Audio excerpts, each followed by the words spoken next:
All right, hello. Welcome back to Birds and Blues Sports. I have returned. My voice is Oh, nice and healed here. No more swelling out to fucking here on my neck. But we are 100%, and we also have everyone's favorite angry Jets fan, Dan, back. He was an absolute must to have after all the Jets drama that has surface these last couple days. As usual, Pete is here. Ray will pop in what at some dog? Ray will pop in at some point in the evening. We will keep an eye out for that. But without further ado, let's kind of jump right into this. Big week in sports right now. The NFL Combine is underway. All the prospects are in Indianapolis working out, doing their interviews. First major step of the NFL offseason, and then the legal tampering period will begin. But a lot of the position players are shining pretty well right now. The defensive linemen and linebackers and corners really just showing how much of freaks that they are. We're just getting more and more physical freaks coming out of college, it seems like each year. Which position group out of that we've seen so far that you guys are been most impressed with? Well, I think wouldn't say position group. I would just say for me, the player is the big dog out of Texas, running a 5.240 at 366 pounds. Yep, that is Pretty fucking impressive. Devondre Sweat absolutely Woo. dominated last year. No sweat. No. Dominated, no sweat. Right. Dominated in every conference, Big 10, Big 12, SEC, you name the conference, he dominated. He is going to be a day one pick. Now, I'm not going to like mock team you guys, like I already told you guys, I'm not going to project players or anything like that yet, but if I were to have a big board, Devondre Sweat would be on my day one big board. Listen, I at 13, if things play out the way that maybe they'll play out for the Raiders and we miss out on a early quarterback and come which down to 13, I fuck it. Go for it. Put the Hey big man. man, build the foundation. Build the foundation. That guy could be a foundational player. He could be. Yeah, especially on a team like the Raiders, you got a defensive minded head coach that is really, he's all about like the trenches. So, like I said, quarterback is high on my priority list. But if that somehow gets fixed in maybe like a Kirk Cousins in free agency or something, I can absolutely see the Raiders either going with a guy like Sweat or his counterpart Murphy from Texas. He might go a little later. I'm just saying, as far as a defensive stopper like that, I think I would see that, or I can definitely see the Raiders going on the other side, offensive tackle. I could absolutely see that. Even though your line didn't play that poor last year, I thought they were going to have problems going into the year. They played above what they were on paper going into the year. So They I don't did, know. That it, that might be all up in the air right but they we're had a also great losing our coach. too. now. Illuminor's gone, and then we're moving. We're letting our center go, so we're moving our rookie guard over to center. So a lot of changing parts on the offensive line, but I think for the Raiders, I can speak on it that definitely the trenches. It's either offensive line or defensive line, I can say. Yeah, so Byron Murphy, like I said, I for UT games, the last 2 years I've watched every game. Murphy has benefited a lot from having Sweat next to him. So Sweat gets double teamed all the time. Murphy doesn't. So what you're looking at with Murphy, I think, is a day two pick with high upside. High upside. but Right. not the floor that Devondre Sweat had. Devondre Sweat's floor is up here to me. Um, man, he has a higher. It's like Vince Wilfork, but better, I think. To me, he has a chance to be better than Jalen Carter all around. So Jalen Carter is really, really good at rushing the passer. Devondre Sweat isn't as good at rushing the passer, but he's better at everything. So I really think that he can be that, Dexter Lawrence, Quinnen Williams type of player for a team going forward. Okay. Dexy. Yeah, he could play, and this is a guy who could play on any front in any scheme. So you want to put him at nose tackle in a 3-4, he's going to be a beast. You want to put him at 3 technique in a 4-3, he's going to be a beast. It almost doesn't matter. Pretty good. My personal favorite so far of the combine is also defensive line. Brandon Fisk out of Florida State, running a 4.78 at 400,000 pounds. And as he was crossing the finish line, gave a little bit of the, oh yeah. He knew he just crushed that because that boy was moving. And just seeing a lot of these freak athletes at the defensive line and linebackers. Like they're built like superheroes. Like it's crazy. Like it's getting a little like crazy at this point. So really impressed with them. The cornerbacks groups again, they just showed off their speed. We haven't seen the wide receivers run routes yet or anything like that. Quarterbacks haven't thrown yet. Obviously the top 3 quarterbacks will not throw. Caleb Williams, Drake May, and Jaden Daniels all will not throw. They will throw at their pro days, which is typical for guys guaranteed to go in the top 3. No need to do any of it. Caleb Williams is actually not even going to release his medicals to all 32 teams. He will release his medicals to only teams that he's meeting with. Diva. I will I say am. This he is guy is not a big diva. Like Chicago. have the All right, mature. real quick before we go into that, because I do want to touch a lot on him, and I'm going to get a lot of hate for my opinion on Caleb Williams, and I don't care because I didn't care when I had a lot of hate on Trevor Lawrence, and everybody was telling me he was the next John Elway, and his stats are about as good as Danny Jones through his first 3 years. So is he really that good? He has a lot more around him than Daniel Jones does, I'll tell you that. But anyway, I digress.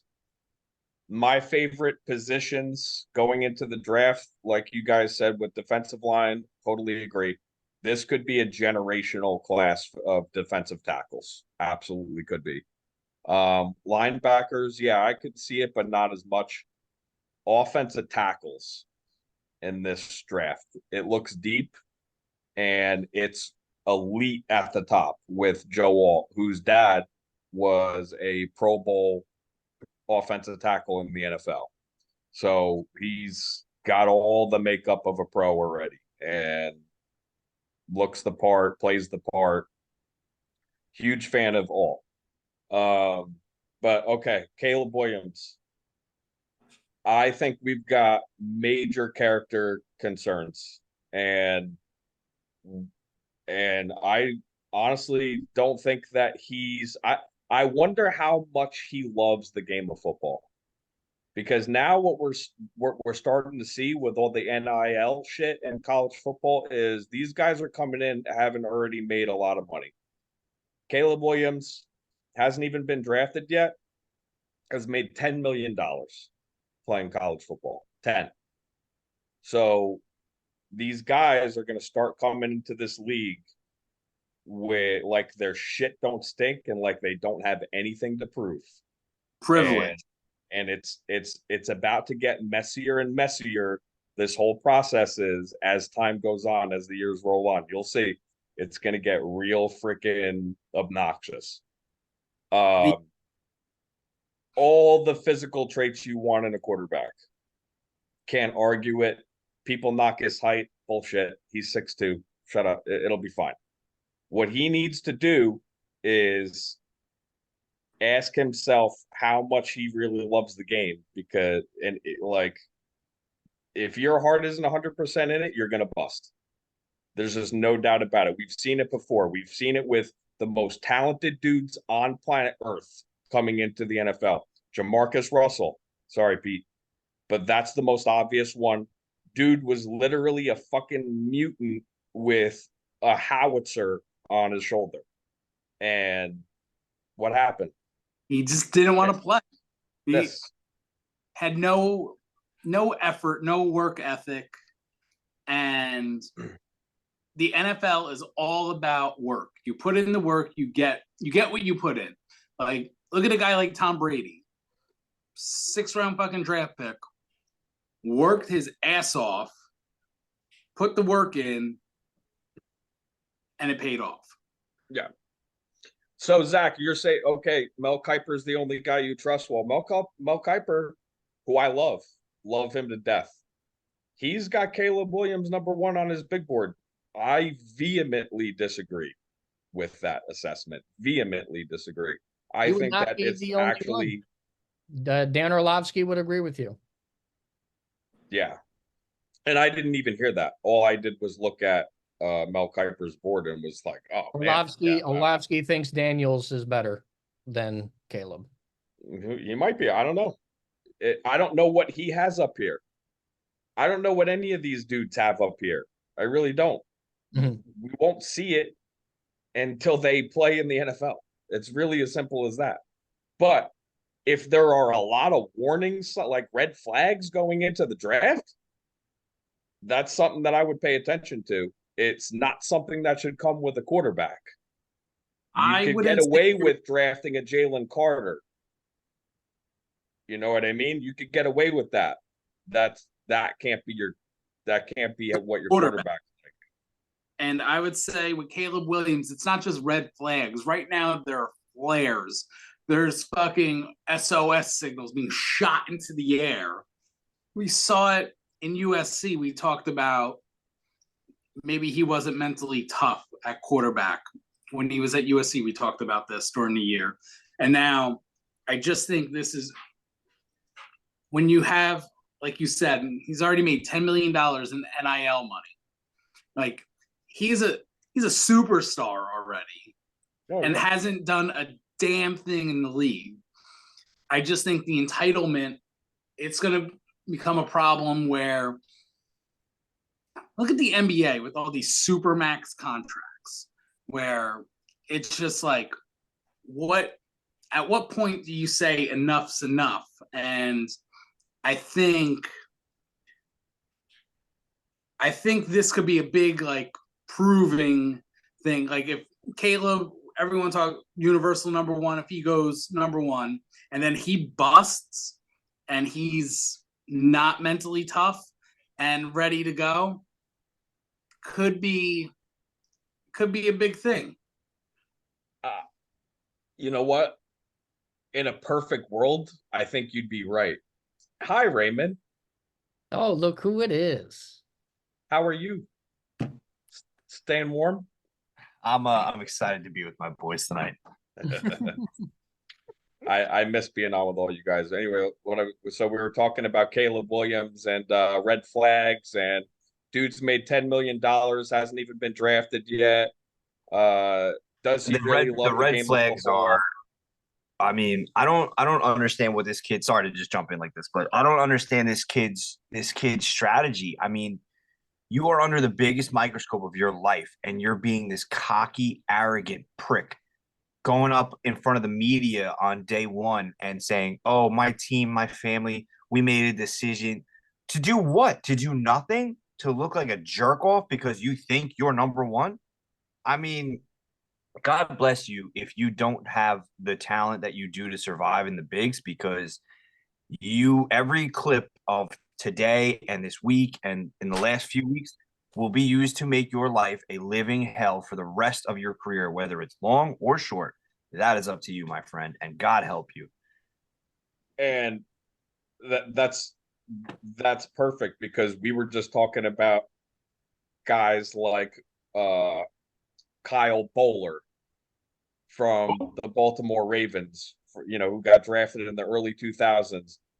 Dude was a freak of nature, had a freak cannon for an arm, like could throw the ball 70 yards in the air on his knees. And he was a head case and he couldn't be coached because he just thought his shit didn't stink because he had all this ability. But your We ability also, isn't going to save you in the NFL necessarily. two things. Number one, let's put this on podcast record that Pete is actually eating a good candy tonight, not some dog shit candy like he normally is. So Disagree. You keep my fucking candy out your mouth. Disagree. Twizzlers are the most overrated candy on planet Earth. I like me some Twizzlers. I don't love me some Twizzlers. I would pick a lot of things over Twizzlers. That's where I'm at. Okay. So let's take candy corn, the chalk hearts, and Twizzlers. Who wins that race? Probably candy Twizzlers. Fucking candy corn. I would pick candy corn. No, candy corn is the worst. Thank you. Dano, you bite your tongue too.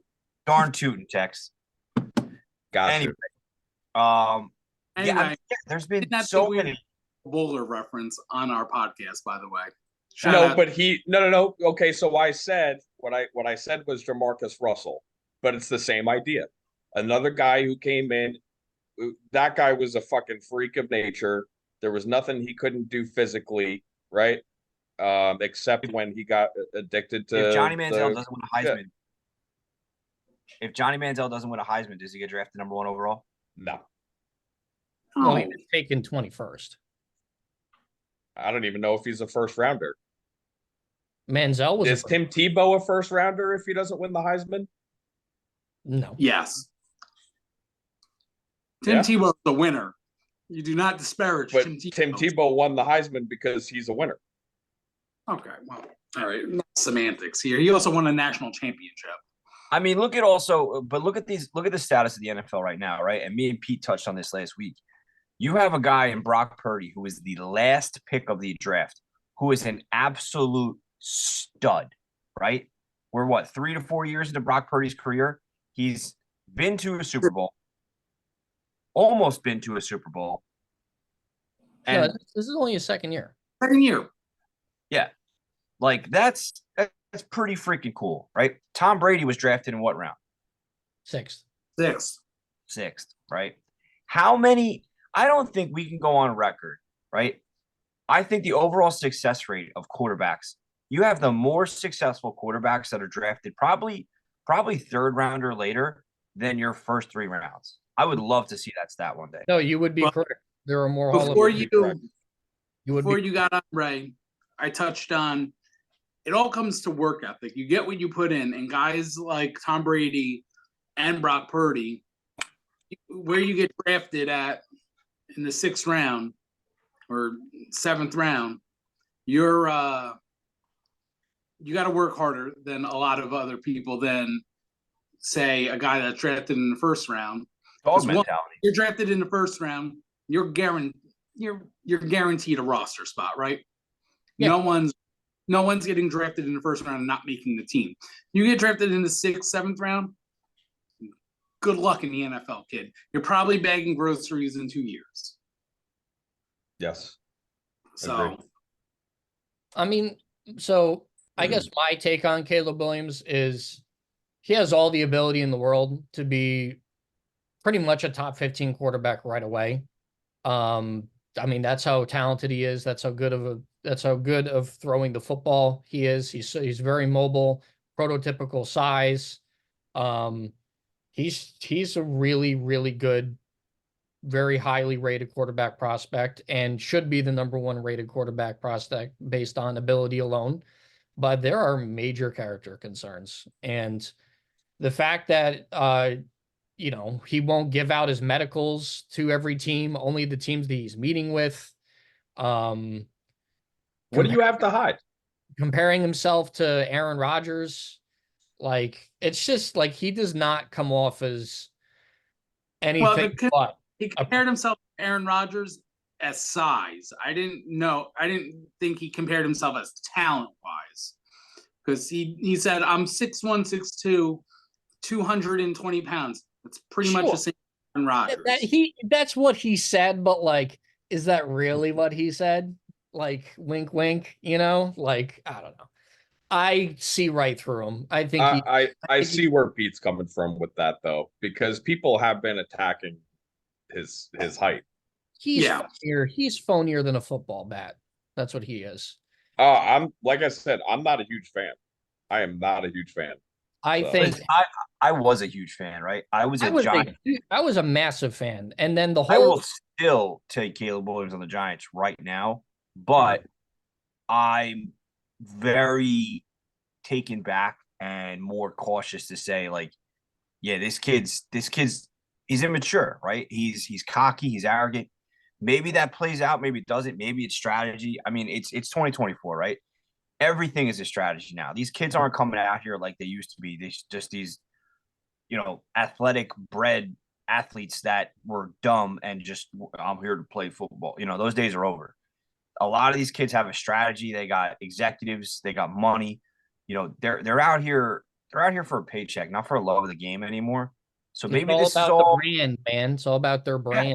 exactly. Maybe that's exactly what this is. Maybe this kid's trying to create a brand and everybody's talking about him. So Well, the reality is that every one of these guys should be concerned about their brand. How do you build up your brand? Is this the right way to do it? You're gonna be worth shit if you can't perform on the field, though. Yeah. So yeah, you're exactly right. I mean, your brand does matter. I mean, that's like who you are as a player and as a person, because that goes along with it. So, what do you have to hide? Give your medical report out to all 32 teams. Humble your ass. You haven't done dick. You're not a professional quarterback yet. Just because you made $10 million playing in the Pac-12 where they don't play defense and can barely rush the passer, I'm sorry. I'm selling high on Caleb Williams as the number 1 overall pick. Selling. Would you take Caleb Williams as the Jets quarterback tomorrow? No. Oh, he has Aaron Rodgers. Why the fuck would he take Caleb Williams? In a world where Aaron Rodgers doesn't exist and you needed a new quarterback tomorrow and the Jets had to pick the pick of the litter, JJ McCarthy or Jaden Daniels.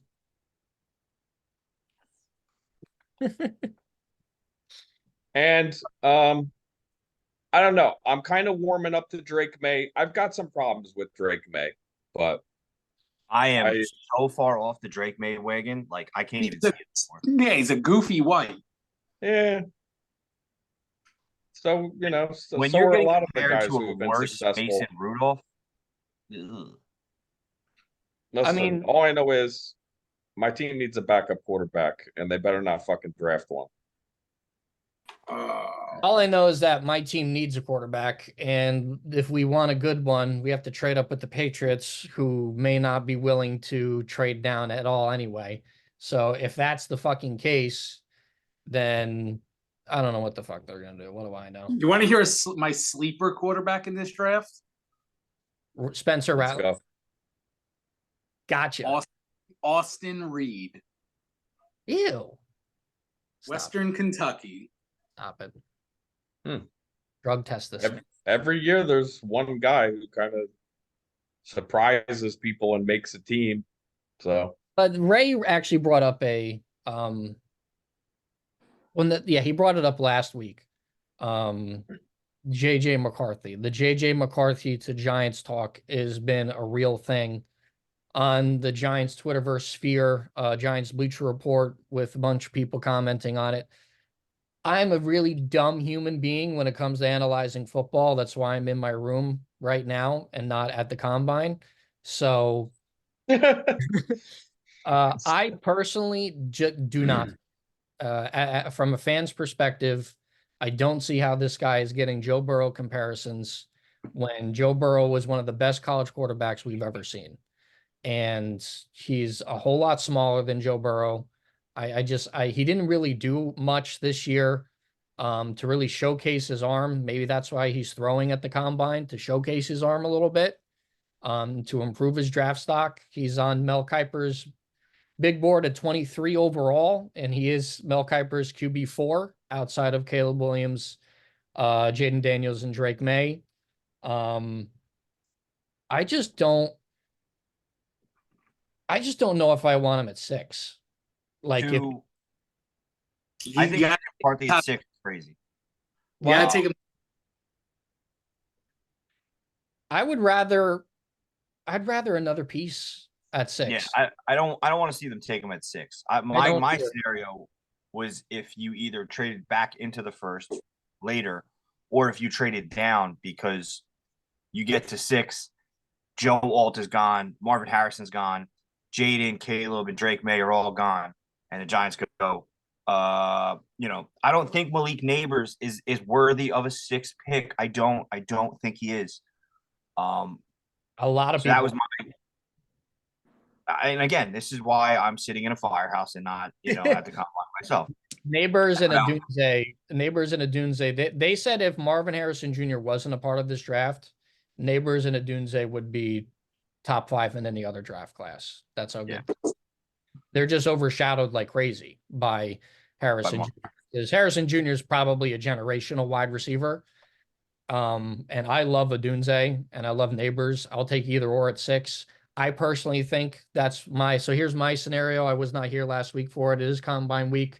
I know free agency hasn't happened yet, and free agency heavily influences what you do with your draft. But pre-free agency, as the combine's going on right now, I do not think the Giants will be able to trade up. I think all those teams say no.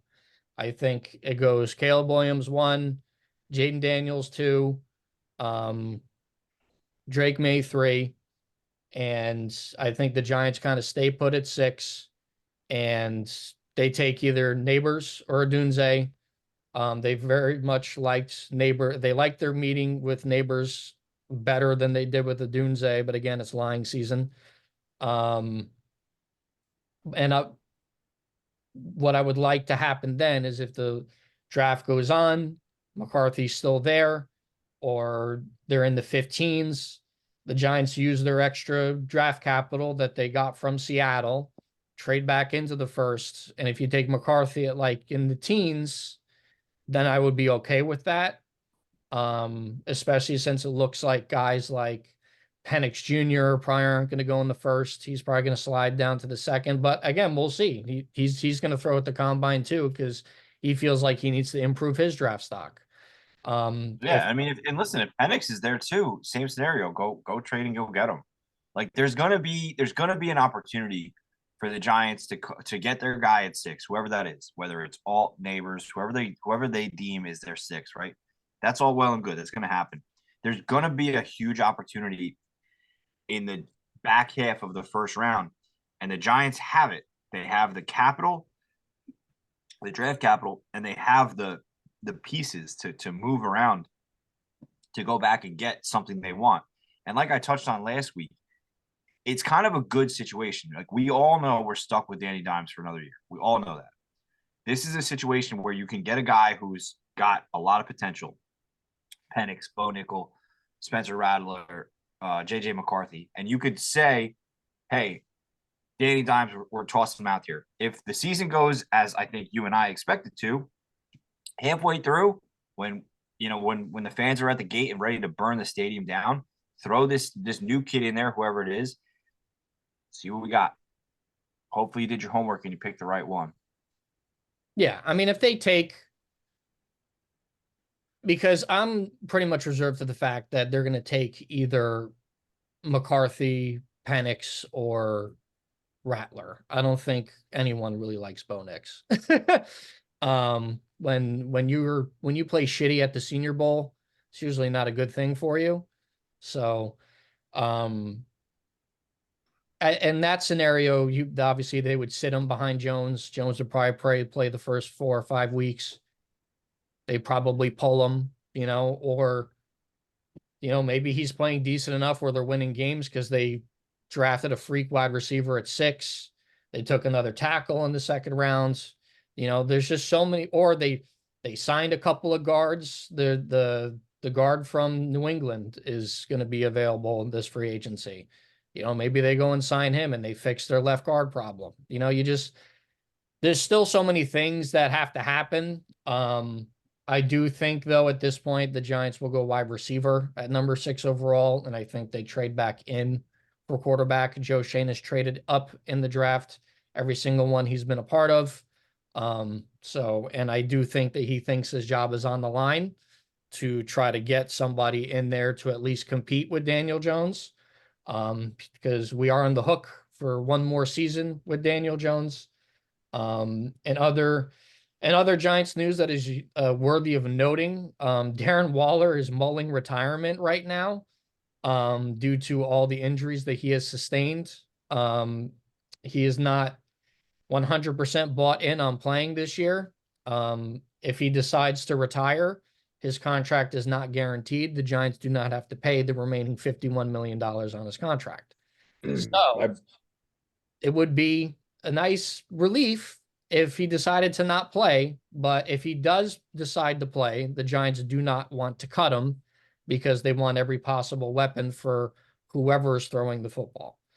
And the only other news coming out of the Giants at the Combine was they had their meeting with Saquon.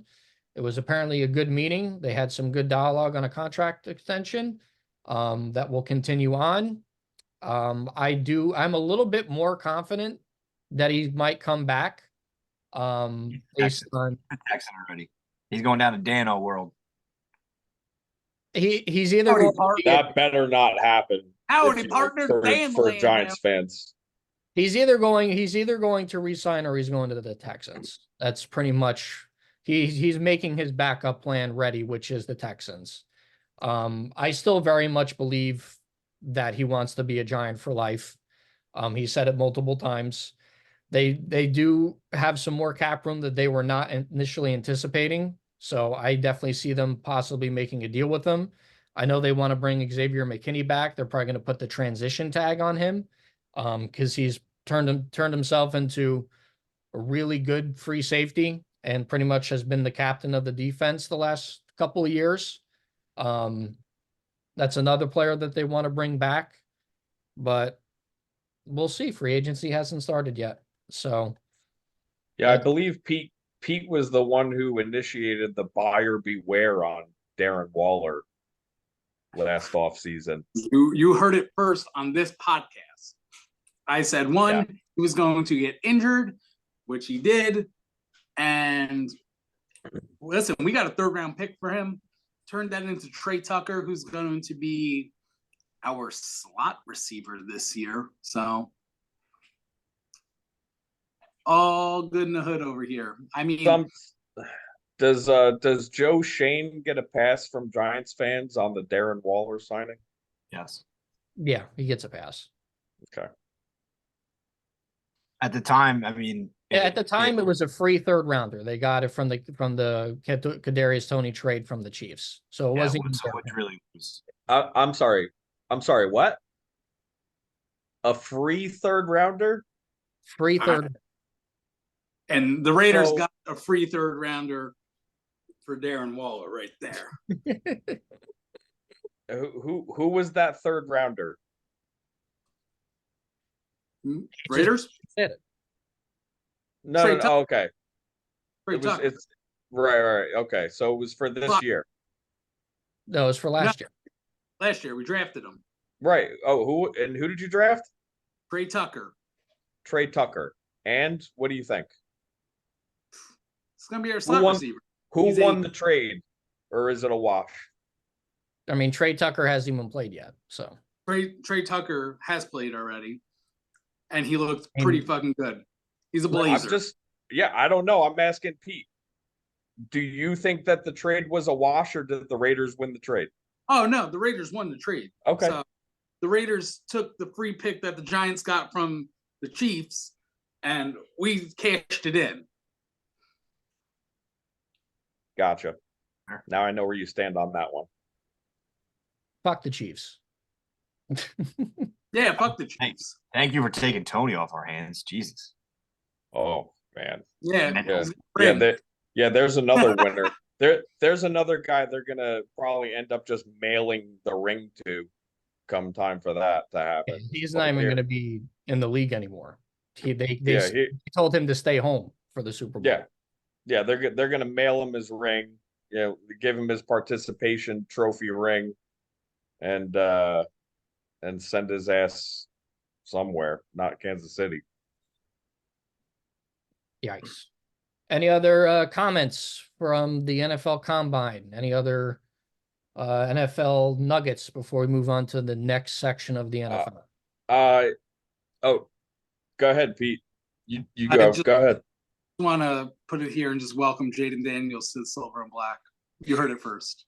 It's just the craziest human ever. So it's weird. It's a weird. Guarantee it's not happening. I could almost guarantee it, and I'm a dumb fan. I want to talk about where everybody thinks quarterbacks are going to go in the first round. So Zach, you think quarterbacks go 1, 2, 3, boom, Yep. boom, boom. Ray? I can honestly see a scenario where they go 1, 2, 3, 4, but I could also see a scenario where they go 1, 2, and then one slips a little bit. 4 quarterbacks. Harrison Jr. I'm sorry, Pete. What do you think? Quarterbacks go 1, 2, 3? Yeah, it's going to be Caleb, May, Daniels. And then McCarthy is going to go in the top 10 as well. Four quarterbacks in the top 10, 5 in the first round. So you all unanimously agree that Marvin Harrison might end up outside of the top 5. No, he's going to Arizona. Yeah, he's going to going 4 to Arizona. If this at worst 4 or 5, and that involves trades and a whole bunch of craziness. I don't see how he's not the number 1 pick in the draft. Well, I can see that too. If this draft class wasn't so quarterback needy, Marvin Harrison Jr. would be your first overall pick. I think every quarterback draft is or class is needy. There are needy teams all over the place for quarterbacks. This is a very deep quarterback class in comparison to other classes before it. Like we're probably there's an X factor. There's an X factor in this whole thing too. I mean, Justin Fields is that X factor. If he's going to Atlanta. If you keep Justin Fields, you're drafting Marvin Harrison Jr. number 1 overall. That's a given. That's a given. Yeah. So it's like you know, and I can see why you say that, Dano, because in a real world, like, and I hate Justin Fields. We all know that. I'm not like what I see from Caleb Williams right now. If who's it? Ryan Poles is the GM. Poles. If I'm Poles, I'm sitting here going, I know what I got. Let me give this kid a freak weapon and go from there. Why? Yeah. Why do all this you're literally taking what you know and gambling on an unknown. What I really don't understand with all the noise that he's going to get traded is this is a new coaching staff, and he was playing pretty well to end the year last year. When he was healthy, yes. When he was healthy, he was playing well. And you get him somebody like Marvin Harrison Jr., and then maybe the rest of the draft you fill out an offensive line to block people, shore up the defense and free agency. Come on, man. If Marvin run it back with Fields and draft Harrison. He's already if Marvin Harrison Jr. gets drafted by Chicago with Fields, you can torch Ray's nipples off because Justin Fields goes over 4K. It's just the problem is the problem is he's probably already been traded to Atlanta. They just haven't announced it yet.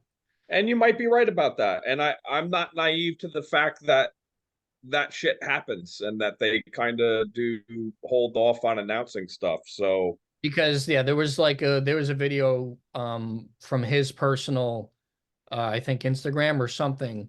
And he was jumping up and down, going crazy, and his agent goes, "Are you ready to go home?" and he's from Atlanta. So It I came out today that Atlanta wants Kirk. it's Lion season. I think they It already. might be smoke. I think It they might already be traded. smoke. I think they already traded for him. I think they're not going to announce it until the new league year is official, in order to keep their cards close to the chest. Because why announce that trade right now? Make everyone think you're going to keep them. You know, here's another interesting thing. Let's talk about how the draft is really completely changed and evolved into this freaking epic thing that it is now. In the 90s, what teams were deciding whether or not they wanted to keep players like Justin Fields or not, if they decided to trade him, it was breaking news right then and there. There wasn't any waiting. Now, now everything is about showbiz and viewership, and we want this news to come out while people are on their asses when the freaking draft is on. That kind of shit. But in reality, he's probably going to get traded during free agency, because I would think that they would want it wrapped up and to kind of know what they're looking at. They're gonna it'll be announced for free agency. Yeah. Gonna happen. But I mean, do you guys, am I crazy by saying that? I mean, I just feel like we used to live in a world where that news was never, it wasn't secret for very long. Like, it would just come out. And even early in the off season, it would come out. And now he got traded. Yeah. Yeah. I woke up one day and Brett Favre was my quarterback. And it was like way before the draft happened. You know, like, I just think it was kind of wild. I just think the draft is treated like you said. I think the draft is treated so much differently now because there is so much more of an importance on it. I feel like as opposed to previous years, because like the draft really, I'm sure it was always important, but like it really like makes or breaks your team now.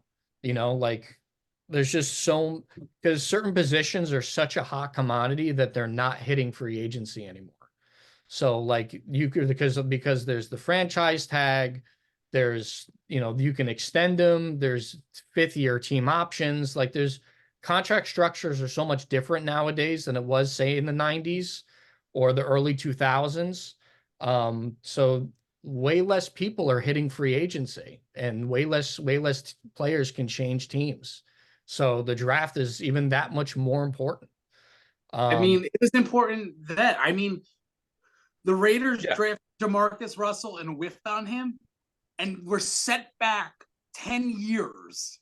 That set us back. Like, that's the magnitude. And we didn't have to trade anything to draft him. I think in all fairness, I think that was an outlier, though. Like, that's one of the biggest draft busts ever. Like, it's kind of hard to calculate that. No, but I do agree with Pete, though, because if you go back, like there's more turnover now year to year than there was 20, 30 years ago.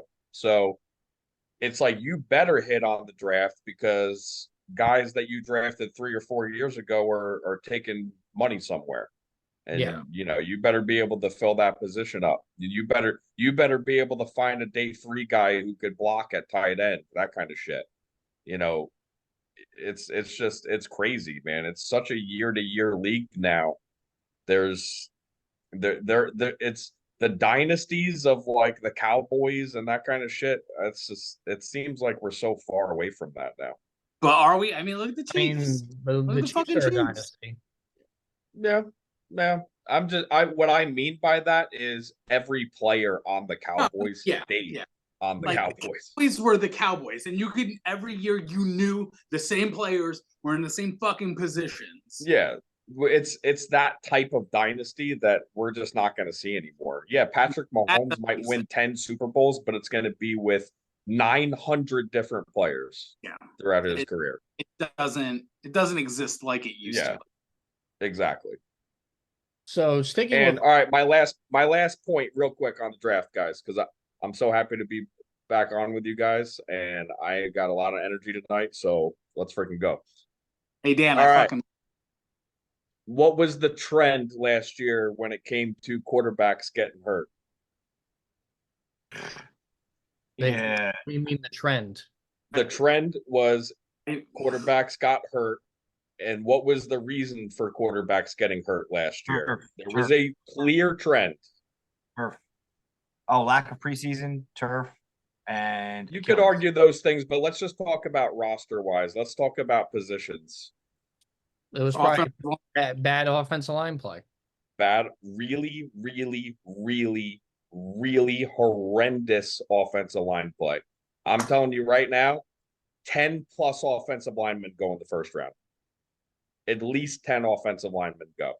Because every GM right now is getting read the riot act from their owner, from the assistant GM, from the head coach. We need to shore up our line. We need to shore up our line. Look at how much bigger and athletic all these defensive ends are. Rushing we've got defensive tackles, 370 pounds, running freaking 4.9 flat kind of shit. I'm telling you right now, expect it.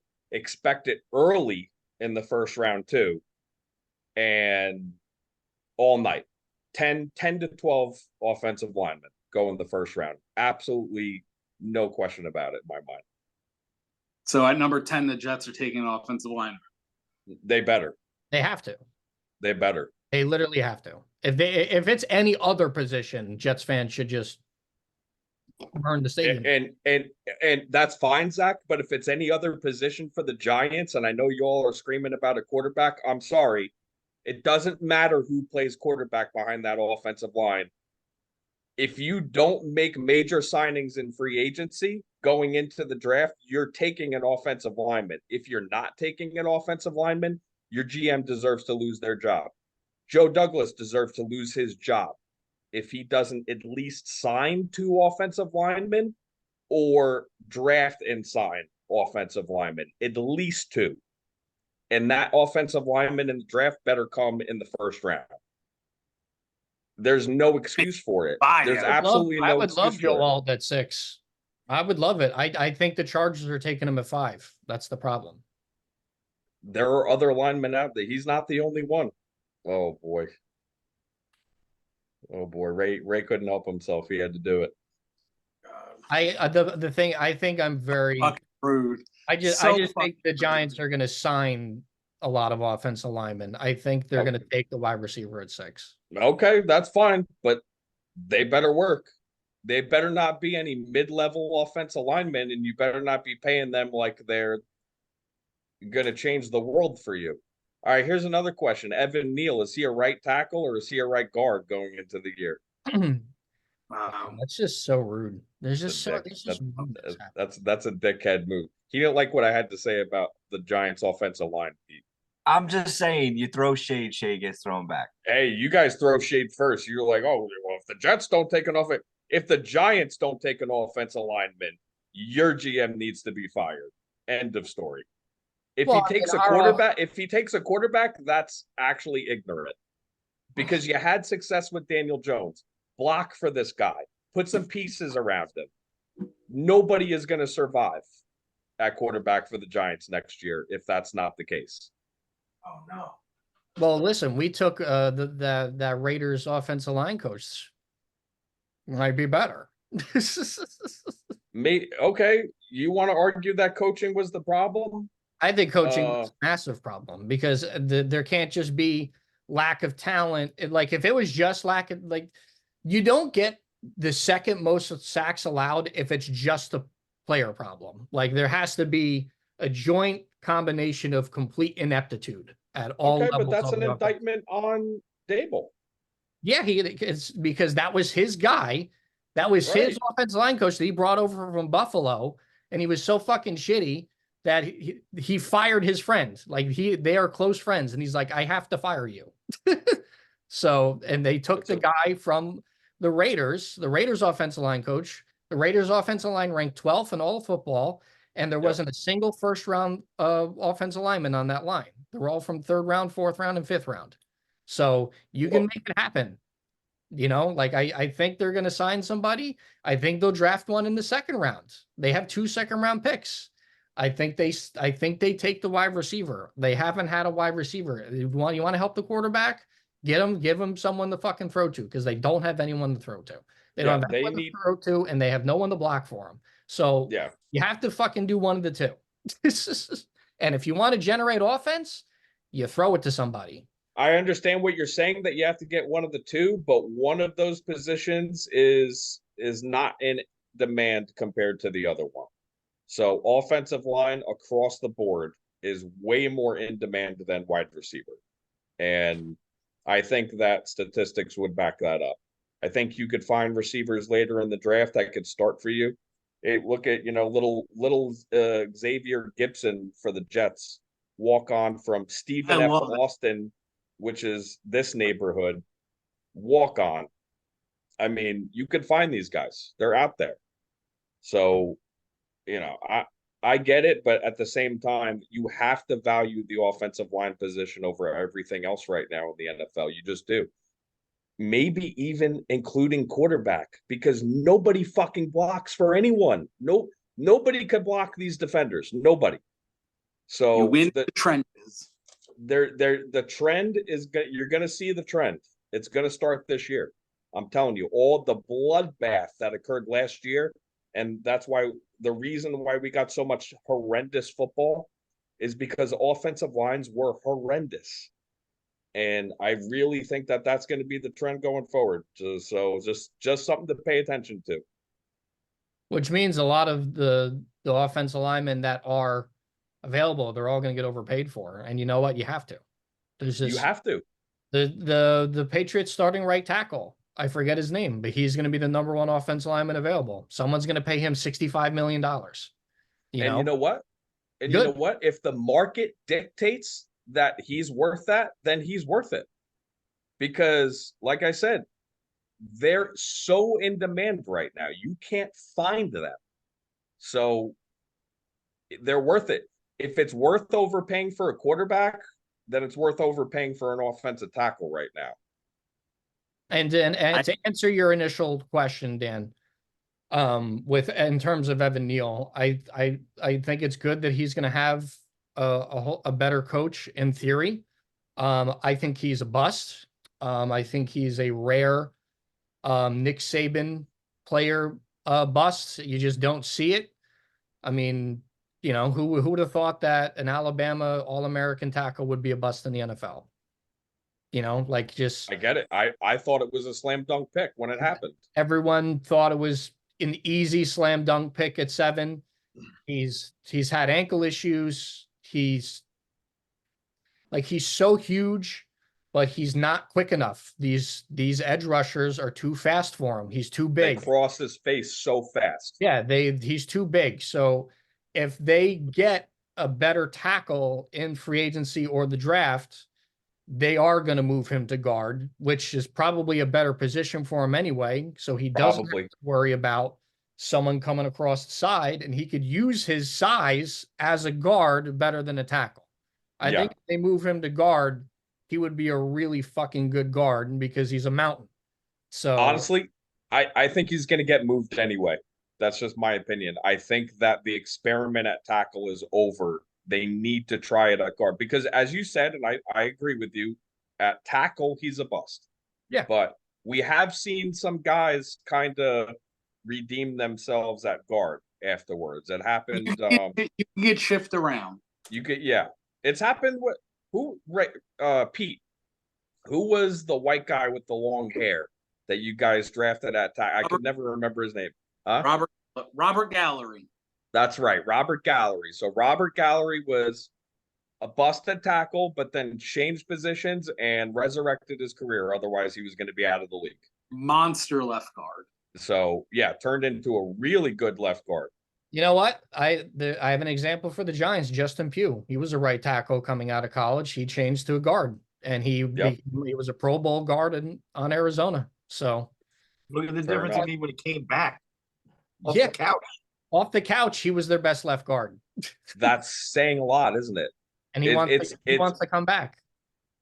Ray, what does that say about the state of offensive lines right now? That a guy could come off the couch and do that. I'm not disagreeing. I'm not disagreeing with anything you're saying. You are spot on.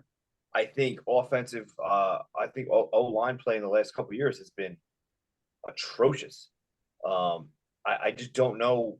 I don't know what's happening to that position. Like, What's how is it? happening is defenders are getting too strong and fast, and the offensive Yeah. line is not catching up. Yeah, that's what's happening is there's more, you know why? Because there's more money in being able to sack the quarterback than being able to protect the quarterback. Unless you're a left tackle. Unless you're a left tackle. Yes, that's true.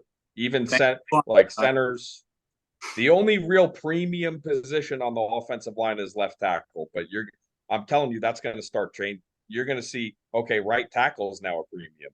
Okay, center's now a premium because somebody has to block Devondre Sweat because nobody can. It's going to start. I'm telling you, it's going to start getting that crazy. It's lopsided right now. Hey, thank God at the very least the Giants have a left tackle. Thank Christ. So, but I mean, it don't matter. It don't matter. It hasn't mattered. It's terrible. I mean, But anyway, they drafted that kid, the rookie center, so he's going to be the center again next year. He got better as the year went along, but he was a rookie center. He got pushed around and was like, "Oh, this is how the NFL feels like." And you expect improvement out of him the second year. We'll see what happens. I think Evan Neal probably is going to get moved no matter what to right guard. And you hope that they bring in a tackle. I don't give a fuck how much money you got to pay this guy from the Patriots, but because for some reason the Patriots aren't franchise tagging him, or I don't understand why they're just letting him test the market. I'm not understanding what's going on. I think what the Patriots are doing is like a hard reset, right? So they would never admit before with Belichick and Pete. They just released J.C. Jackson after they traded for him. Like, right. You knew that didn't work out, but you're just. Yeah, I mean they have $100 million in cap space, and you're letting a really good right tackle walk. This might also be so. Keep in mind, Robert Kraft has got a big stronghold on football decisions. I think because he's. I think this is going to be a case of the Jerry Jones and Jimmy Johnson relationship. So Jerry Jones bought the team, hired Jimmy Johnson. Jimmy Johnson trades Herschel Walker, gets 1 million draft picks, and builds a super team and starts winning Super Bowls. And then when it came to it about player, or more control with roster and stuff like that, he fought Jones on it. Jones fired him. They brought in Barry Switzer, who was basically a dummy sit-in, who anybody could have coached that team when they beat the Steelers in '96. And then from that moment going forward, Jerry Jones thought he was an expert on football. I have a feeling that this might happen with Robert Kraft. And I think what he's doing right now is he's clearing his plate. He's going to get super cap rich for next offseason. They're going to bring in a ton of young players. They're going to draft a bunch of players. They're going to see what sticks. And then next season, he's going to start throwing money around next offseason. You don't think he throws the money around this offseason? Maybe he does, and he proves me wrong. But you don't. J.C. Jackson is J.C. Jackson a decent enough corner to at least be on your roster, even if he's overpaid a little bit? No, he's actually awful. He's a head case. He didn't want to play for New England. Well, he didn't want to play at all after the Chargers paid him. Well, the Chargers gave him $82 million, and he checked out. So let's be honest about who wants to play for the Patriots now. It's not that's not the same deal anymore, man. So gotta overpay. Money talks. Money talks, but some of these guys do want to win. Some of these guys still do care about football. We'll see. Not a primo destination. No, it's definitely not what it used to be. Sticking with football, a lot of drama with the New York Jets, which always seems to have some sort of drama in some way, shape, or form the last couple of seasons.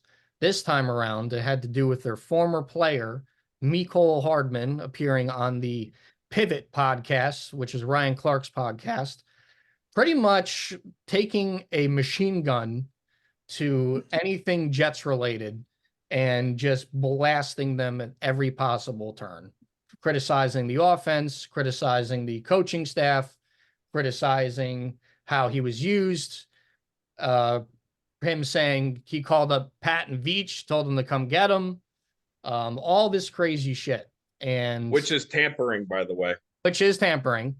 So he just fucked the Chiefs over by bringing that to light. Yeah. Because So they might lose draft picks over it. Nah, it's the Chiefs. They'll let it slide. Probably. The league will what? hold on. Is that Pat's team? No, I don't think so. Anyway, Okay, yeah. So Dan, you can have the floor with whatever you would like to say in response. So I don't really think much of Mecole Hardman as a person after hearing all this bullshit. I didn't really I didn't know much about him before, Hard Knocks and all that stuff. Came in and obviously was really disingenuous with what he was saying when we brought him in. And then, okay, I get it. You know what? You're right. You're right about the coaching. You're right about the offense and that it's 100% built on Aaron Rodgers. You're right about all that stuff, but you just won a Super Bowl a few weeks ago. And the first thing that you want to tell the world after you catch the game-winning touchdown, which was a cupcake, you could have caught it, is that I want to destroy my former team in every way, shape, or form. I want to completely bury them.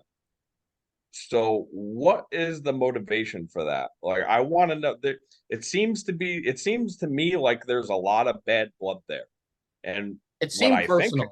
What I think happened, and I think this the reason why he's so butthurt about it still, somehow, even after winning a Super Bowl, is he did get caught doing the shit that they said that he did. I mean, why would these players like Kenny Yeboah and Sauce Gardner and Thomas Morstead just come out and say this stuff if there wasn't any truth to it? That's more than one player saying that. Oh, it was Richard Sherman who asked Kenny Yeboah about it on Twitter, and Yeboah was like, "Yeah, this guy is basically like out of his skull, like insinuating that we know that this guy did this." So, okay, this might be the only example I've ever heard in the history of football of this happening. I can't remember one. If you guys can remember one, please correct me. But it's unprecedented. He should be, number one, he should be fined. Number two, he should be suspended. Number three, the Chiefs, if the tampering is true, should get draft picks taken away. And Mecole Hardman just got blackballed from the league. yeah, man. I mean, if people don't think that this is a big deal, it's a big deal. Players talk. And how do you think the Jets found out about this? What Kenny Yeboah called them the Georgia Eagles in that tweet, which means that Hardman had a lot of friends on that team, apparently. So all these guys just, especially now, these dudes can't keep their mouth shut. So the truth is going to come out one way or another. So am I expected to believe that this didn't happen just because him and his agent are trying to do damage control right now? Go fuck off. You're a piece of shit. You're going to get suspended. If he doesn't get suspended, I don't know, man. I mean, how is that not? We're going to suspend guys for gambling on shit that they're not even a part of for 1 year. And this better be a problem up there with that. Team. It's the same fucking premise. The same premises, damn right. Like point shaving. Yeah. I don't know why. I'm sorry, Dan. No, I'm just going to say, in what world can you get away with this? I don't know why it's not a bigger deal. Like, I feel like the story is kind of going away. Like, I don't know why a full investigation hasn't been launched. I don't know why. I mean, is Mecole Hardman a free agent? I think it's just timing right now. I think the NFL wants eyes on the combine, and Yeah. they're getting their ducks in a row. And when we hit a lull between the free agency draft combine era, that's when this is all going to break free. I mean, think about it. You're not going to hear anything about this shit until the season's about to ramp up and they drop a fucking year-long suspension on this dope. No, and you might be right about that. I also know that the NFL investigates its own league and they hire a third party, they outsource that shit, they investigate themselves. Think about it. So- If that idiot Jameson Williams gets suspended every year for gambling, they're going to catch this dude and they're going to give him something. I think I mean, at the very least, it has to be tampering. I mean, obviously, they're probably going to do. The Jets are going to file for a case for tampering. And all they have to do is be like, here's a clip from the podcast, him telling like the Chiefs to come get him. Yeah, here's a fool who basically just got your asses fucking doc draft picks. So congratulations. Which would really fuck over the Chiefs because that's really how they build their team. They're so good at drafting and evaluating players out of college. You know, they don't really sign a lot of free agents. They build through the draft. And losing draft picks would be kind of huge for them. So I need to channel my inner Evan Roberts because I listen a lot. I've been listening to a lot of Evan and Tiki lately, especially when all this crap came out because I wanted to hear what Tiki had to say about it. He didn't have anything nice to say about Hardman. I love just before you go on, Tiki is the best New York radio guy right now, and I don't think it's close. I think he's the best former player radio guy. I just think he's been spot on with so much stuff and with football. I think he's just been spot on, but continue. Yeah, I know, I agree. And I really enjoyed the show. But yeah, I mean, Evan Roberts had said it right, man. He's like, this dude just won a Super Bowl. Like, what is with everybody and their sister bashing the Jet? Like, I get it. Okay, it's easy. We're already in freaking March with it's combine time, and we got players still talking shit about my team.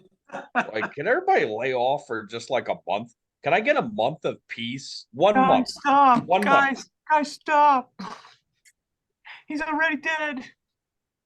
Dude, The horse is dead. Just leave it alone. I don't have that much left to give. Like, I really emotionally I don't. So This is just God hates the Jets, bro. God hates the Jets, and this is exactly what, like, you shouldn't even be the talk of the town right now, right?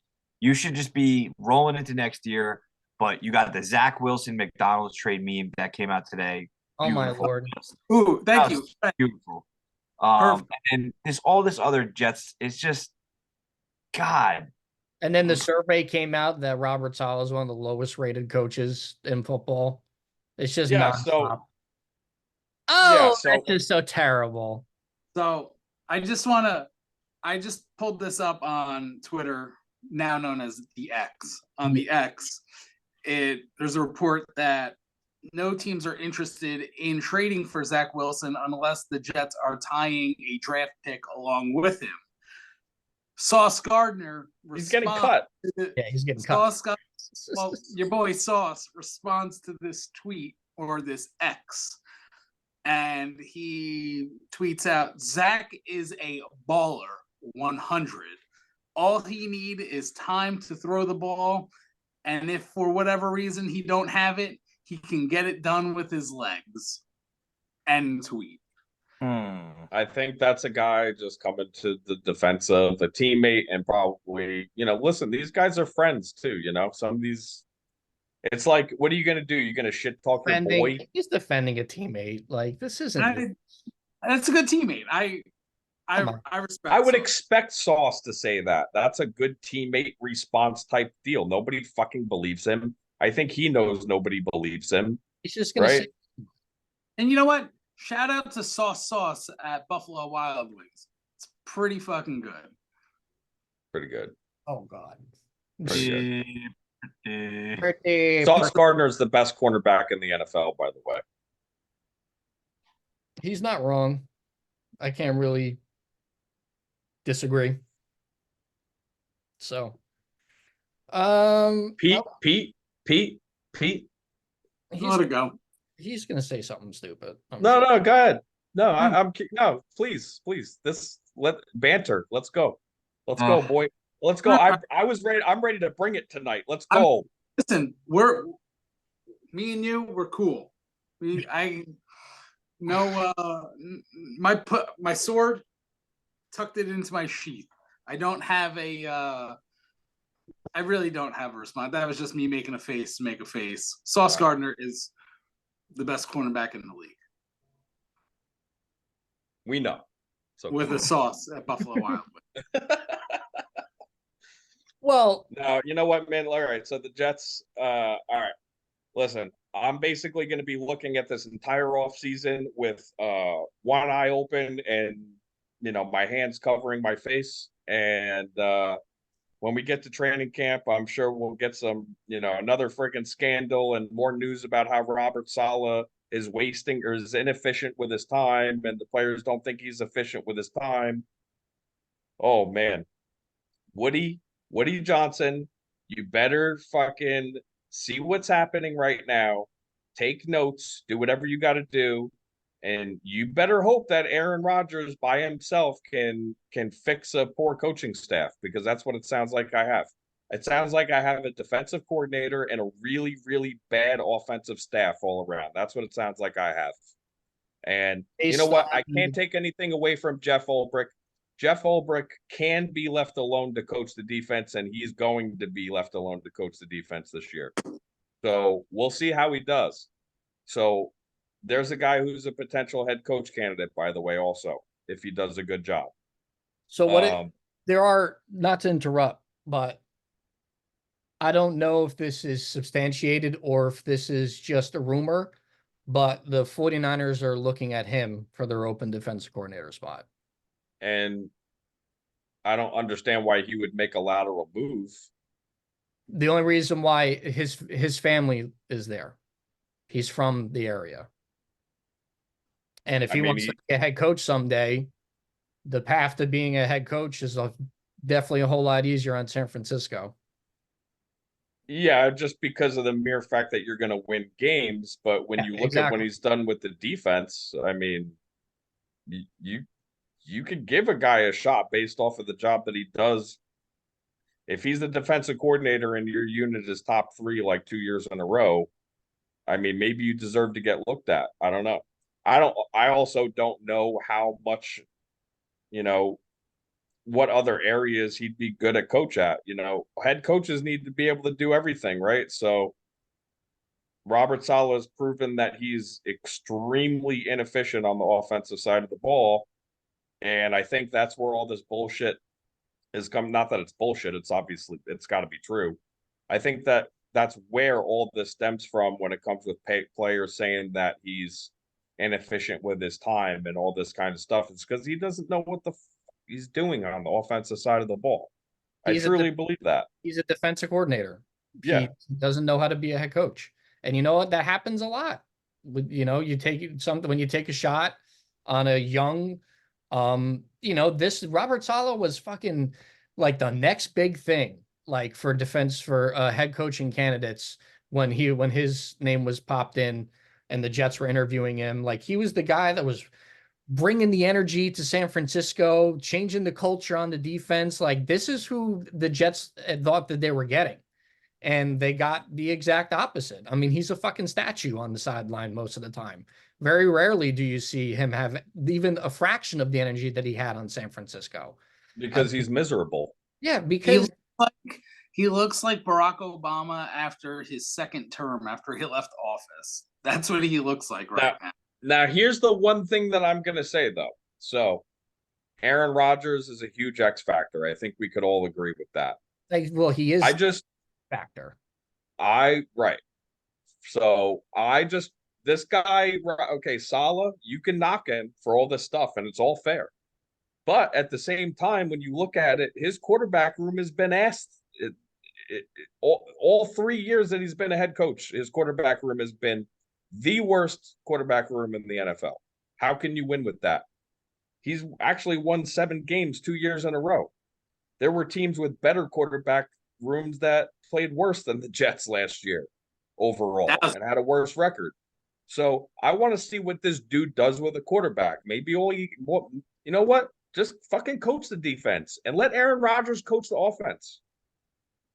And Aaron Rodgers is your de facto freaking. Aaron Rodgers is basically your de facto assistant head coach at the same time, even though it could be Ulbrich, it could be the tight end coach that we saw. Well, that's why they hired Hackett. Hackett's just Rodgers' mouthpiece. Because without Rodgers, it's the Evan Roberts actually said it the other day because I was having lunch and listening to Roberts and Tiki. He was like, the Jets offense ranked 32nd. So Nathaniel Hackett is not a good offensive coordinator. Aaron Rodgers is the team. And I was talking with Nick 2 nights ago about it. We were like, if Aaron Rodgers is healthy and ready to go, the Jets are going to win football games. If he is not healthy or if he's not ready to go and he's not playing well, the Jets are not going to win games and people are going to get like that. He is the team. Like, it doesn't matter what else they do. Just draft offensive linemen, get offensive linemen, and just hope Aaron Rodgers is healthy. That's all you can do, because based on the big survey that came out where all the players think Robert Saleh is not a good head coach, or he doesn't use his time correctly, or the Jets offensive staff and coaching staff in general is very poor, that means that Aaron Rodgers is your team. So if you can start winning some football games, then you're not going to be complaining about your head coaching staff if you start winning football games with Aaron Rodgers. So get some offensive linemen so that he doesn't fucking pop his Achilles again because he's running away because he's about to die. So that's just what the Jets' plan is. Get offensive linemen and make sure Aaron is healthy. Because the defense, or at least that's what I hope the plan. Yeah, that's at least what you hope. I mean, obviously, you need a backup quarterback. You need a legitimate backup. They better sign one. You cannot sell me on this idea that you're going to draft your backup quarterback. I don't want to hear it. I don't want to hear it. Yeah. If you're going to draft one, you better also sign one. Yeah. It can't happen.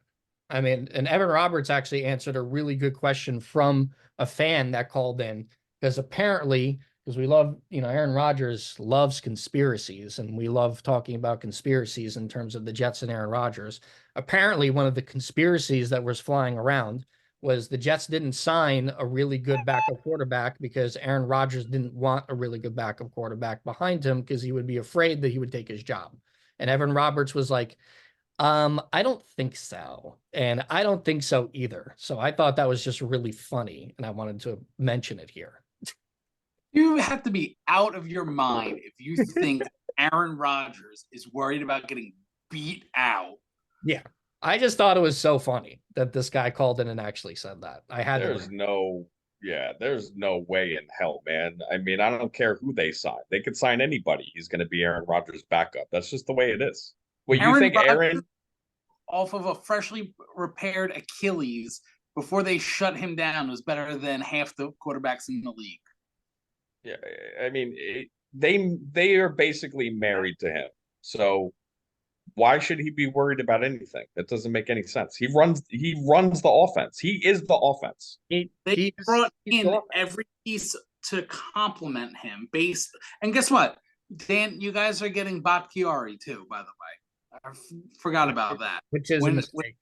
It's not a mistake on the vet minimum. On the vet minimum, no. He's not going to get paid. He'll be a Jet. He's not going to get paid anything. He hasn't played football. Yeah, that's what I mean. He hasn't played. He doesn't have. So it's not a bad move. No. How is it a bad move if you're not going to get paid? He's not going to get paid. If they do pay him, then it's a bad move. If it's anything more than a vet minimum, it's not. If it's a vet minimum, that's perfect because there's no risk. That's like saying I don't want Russell Wilson on the vet minimum. Are you crazy? Why not? Why wouldn't you want Russell Wilson on the vet minimum? I would take him in a heartbeat. No risk. No risk at No all. risk. No risk. But anyway, all right. So the Jets shit. All right. I've just emotionally, like I said, there's only so much I can handle, and I just from 1 year, I'm still feeling it. So I felt it in September. It is now March 1st, and I'm still feeling it, like in my gut. Like still want to be sick.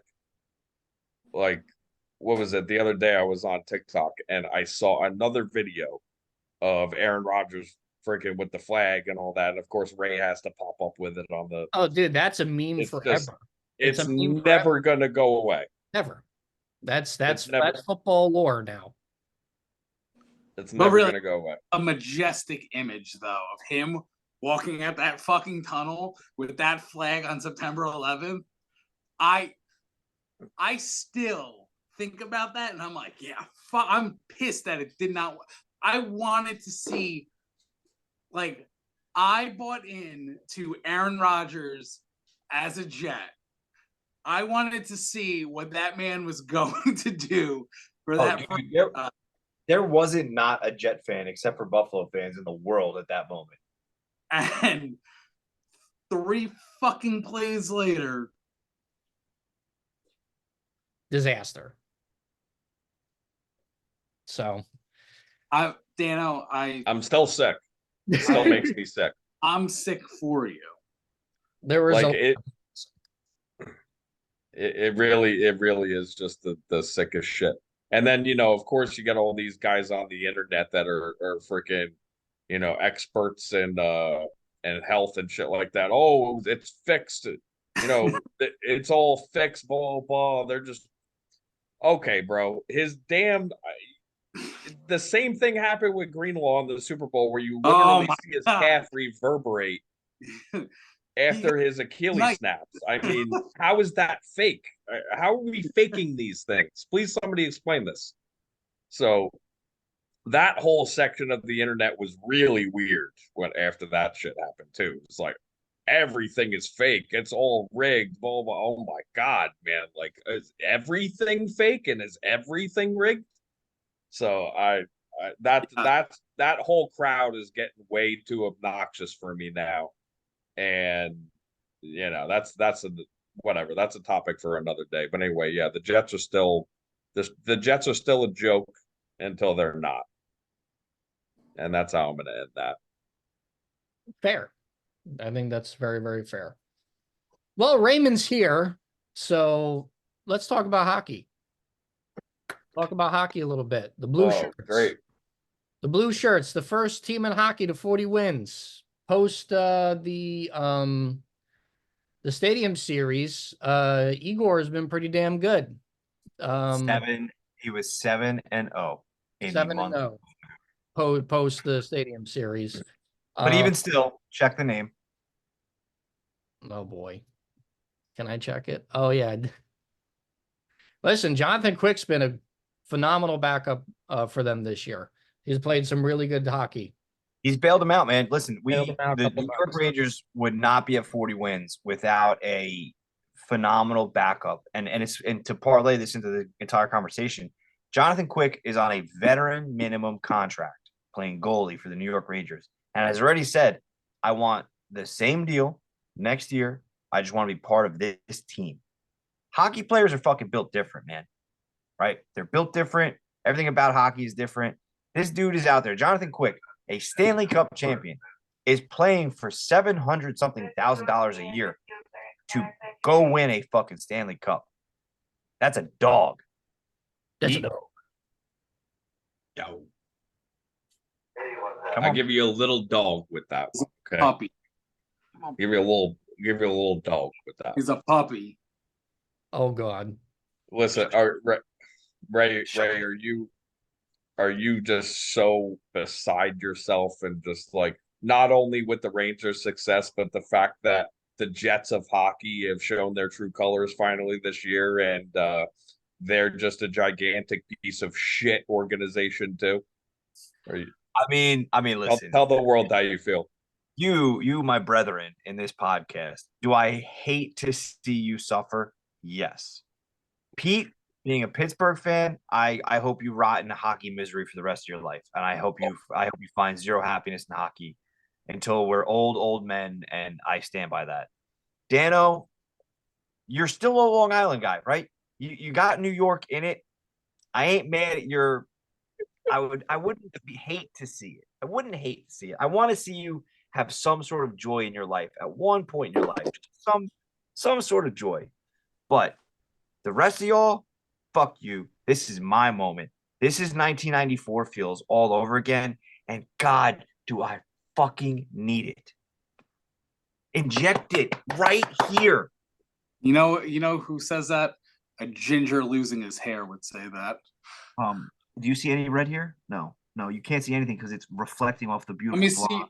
Let me see your beard. Come here, my little leprechaun. There aren't any weaknesses on this Rangers team. It seems like. I mean, now that they have a good backup goalie, and maybe you're right, because hockey really is that way. I mean, in the playoffs, it's a new season. It's a new season. I mean, as of right now, the Rangers win the President's Trophy, and maybe get that bye. You avoid that whole first round fucking debacle. But it's. I mean, listen, it's always like it's not even any given Sunday like it is in football. Like any day you have a different team shows up, right? The guys are playing consistently, and I think that's the big difference. They're putting up a lot of points. This kid Rempe has injected a physicality to the Rangers that they haven't seen since the days. I mean, I can't even. Yeah, since the Messier game. Rempe has major sports outlets talking about the Rangers just because of him, and it is pretty amazing to see. Yeah, and it's the beauty of hockey, man. This kid comes up and just fights people, right? And guess what? Monster of a human. Tomorrow isn't the New York Rangers versus Toronto Maple Leafs. It's the heavyweight belt title day, boys. We got Revo versus Rempe, and it's gonna fucking happen. Like, I am giddy. I am gonna be in front of that TV at puck drop like a fucking schoolgirl. Just, I can't wait. Ray, tell me the truth. I'm sorry, Zach. No, it's Rempe has been so much fun. So much fun. The kid gets called up for the Stadium Series, 21 years old. He could just now start drinking, and he's just a fucking building on the fucking ice rink. 6'7", 245 at 21 years old. He's a super freak. So dude, that hit on Bastian wouldn't even be so bad, but when you have a 6'7" dude off skates skating at you and you put your head down, yeah, your head's gonna get crushed by his elbow. Yeah, it's just pick your head up, Bastian. Yeah, it's not his fault that he's way more gigantic than you. Deal with it. Fucking get out of the way. because inertia is not going to be kind to the person that Rempe hits. It's Newton's law. Exact mass times acceleration equals that right there. So, but that's going to be a lot of fun. They're just playing at such a high level of hockey. You talk about peaking at the right time. I mean, listen, we still got March and April to get through, right? And you got some slugfest coming up. You got to play the Devils twice. You got to play Philly. The Devils suck. The Devils suck. The Devils do suck right now, but I mean, listen, they are the Devils. What a coaching! You better not lose. You better not lose to the Devils and then defend it on this podcast. I'll never defend a loss. They just beat them 5-1 like a few days ago. That's what I mean. The Devils aren't any good. They're really not. What a fall off! What a fall off, man! They had a deep playoff run last year. Their coaching is atrocious. Goaltending. Goaltending is everything, and Dano knows that. That's why he's sitting there shaking his head because he knows that. And you know what, Jack? Off year. Here we are. Yeah, and you know what, Jack Hughes isn't having a great year. I don't know if he's playing, but he's not what he was last year. I don't know what the problem is. And Sorokin is having an off year too because the defense sucks. The Islanders just suck. It's that simple. It really. So no, Ray. So the Stadium Series game that you were at, how fired up were you when you saw as soon as the puck dropped? And I heard you on the podcast last week, Matty Martin basically calling out the rookie. Who Yeah. did you think was going to win that fight?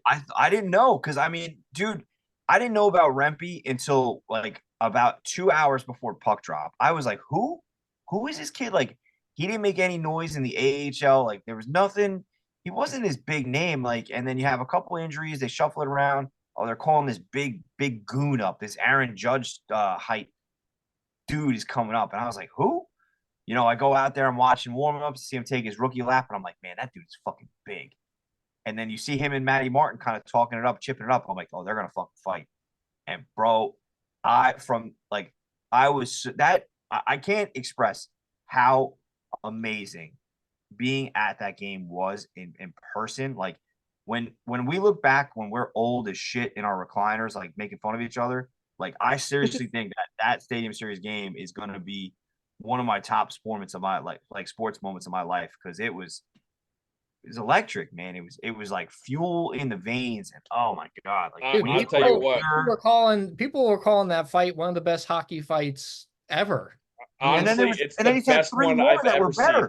Yeah, it's the best one I've ever seen. It's the best one I've ever seen. And as soon as the puck dropped and I saw that shit, I literally got out of my seat, and I was like, "Let's go!" I was so pumped. And then something I don't think we'll ever feel that at MetLife.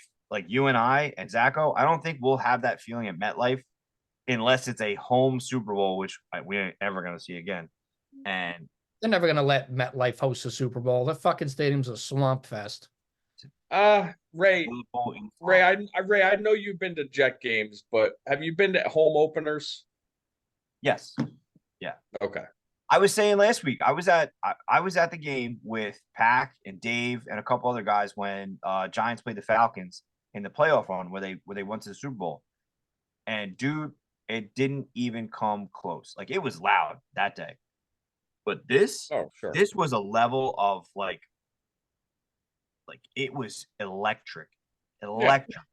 Well, hockey fans are that little bit like they're extra crazy. Let's just call it what it is. Yeah, and you put Rangers Islanders in MetLife, it was beautiful. Yeah, that's fire. That is definitely fire, ready to happen. Yeah. Yeah, so real quick, I just kind of wanted to just annihilate the Islanders. Rest in peace. The 2024 Islanders, rest in peace. Lou. I really had hope that Lou could bring them something. And early on in the Barry Trotz years, I was excited. Back-to-back conference finals, lost to the better team each time, but I honestly think they may have had a chance to win the cup at least one of those years had it not been for a freaking super team. Other than that, it's just gone downhill ever since then. They can't find it. This new coach, who I know is a legend, what's it, Raw? Patrick Raw? Wow. Yeah. He I'm not a big believer. He doesn't pitch like he just keeps compounding mistakes. He doesn't make any changes. The defense is overrated now. It used to be good. It's not that good now. They can't kill penalties to save their life. They score. Finally, they start scoring on power plays, and now they're the worst penalty kill team in the league. Like, they completely flipped. So my thing on the Islanders, rest in peace. Fire everybody. Trade or release everybody, not named Barzell, Dobson, and my goaltender, and everybody, Sorokin. Everybody else could go. Everybody. Even Matt Martin at this. You're like, he's. I know it hurts me to say, but it needs to be a wholesale change. And right, I don't even think Barzell's that good. I just think we're locked in with him because we overpaid him, and he's not going to have the trade value, and that's it. So now he just needs to figure out a way to get better. But Yeah. I'm totally done with this team the way that it's made up right now. Like, just totally fucking burn it down and start over. Yeah. And I mean, you got to look at like history, right? Like, it wasn't that long ago where I was having the same conversation about the Rangers, right? The Kako draft pick is just abysmal at this point. But even Lafreniere, right? Like, no one was really happy with Lafreniere, but that draft was empty. There was nothing in that draft, and this kid has actually become something pretty special, right? He looked good. He's not gonna be that Connor McDavid. He's not gonna be Austin Matthews. He's not gonna be something like Jack Hughes, but he's something pretty special right now. And like the year he's having this year is it first overall worthy in his draft class? Absolutely. Absolutely. But at the same time, it's like, you have to build a little bit, and hockey teams find success in building around the right picks and the right people, right? They don't win in free agency. They don't win in big moves. They win in culture and building that culture. And that's where the sports differ. These guys, these young kids that they're picking from are important. And it's cool to see, so for your point, yeah, I think a complete teardown isn't a terrible idea. But what's your farm look like? What's your farm system look like that's coming up? Do you start now and rebuild that and rebuild with the youth that you have and are ready to go from? Do you even have that capability? Or are you just a few pieces away, like we see now that the Rangers were? And not even that. You bring in a guy like a huge veteran like Quick, who I don't know what Shesterkin's deal was this year. Double S. Fuck you. Every time it gets me.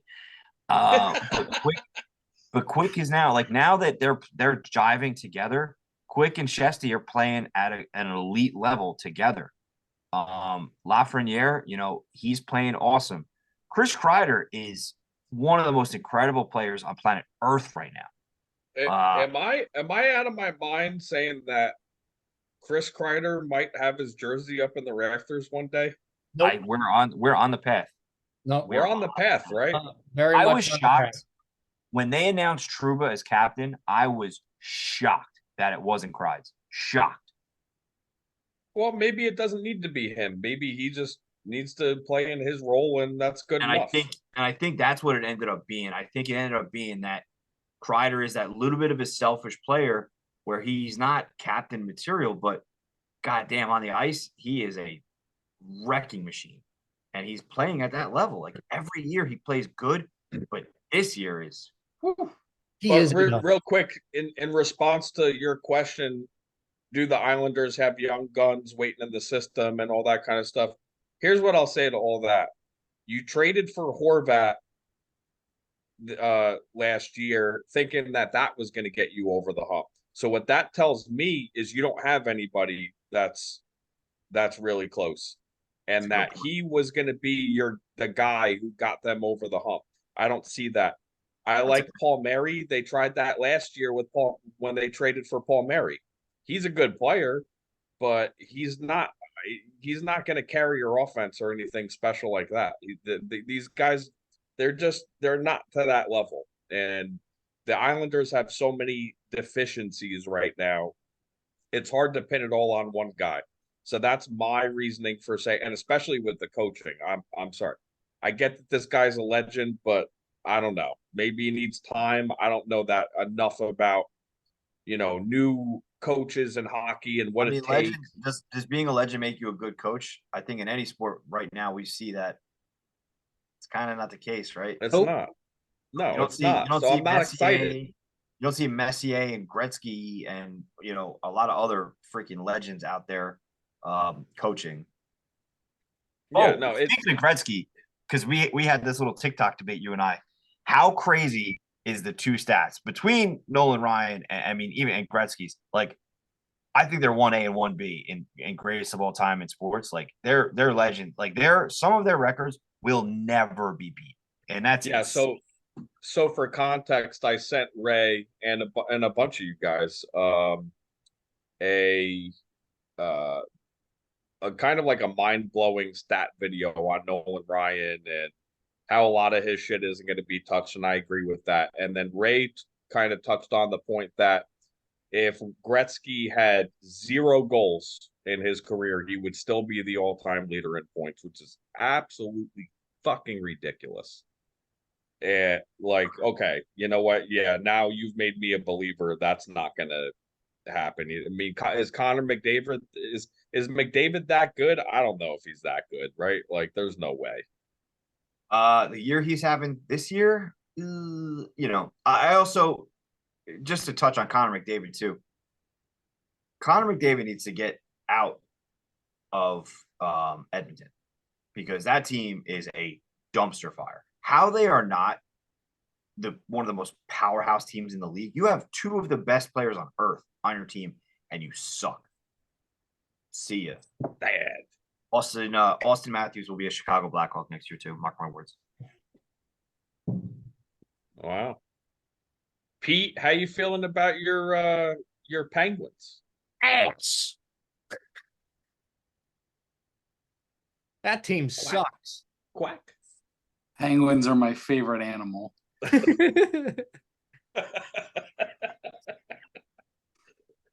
Oh, man. And Sidney Crosby is the GOAT.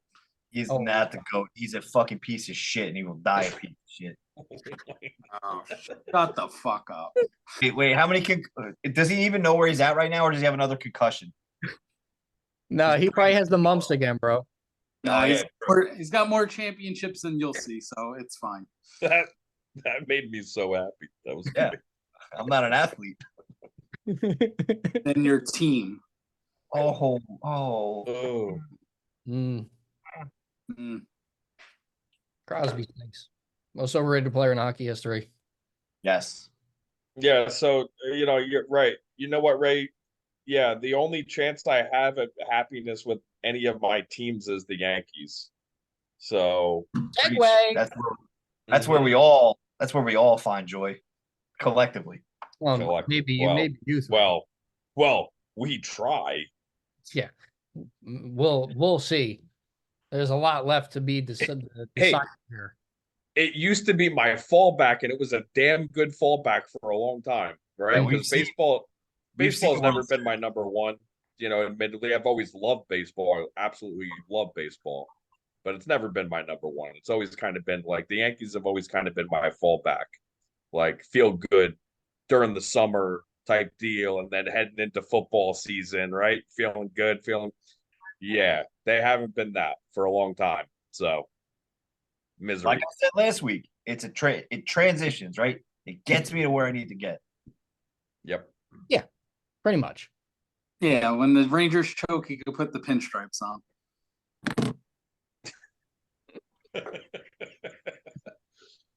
Well, Yankees spring training has been going on, and the main takeaway is pretty much the offense is a whole lot better so far than it looked last year. Everyone in the lineup can pretty much hit, or if they can hit, they're drawing walks. And when you draw walks, you get guys on base. Guys on base usually leads to more runs, which is what the Yankees could not score last year, is runs. The Blake Snell saga has still not come to an end. The Snell and the Yankees talked again briefly on Monday.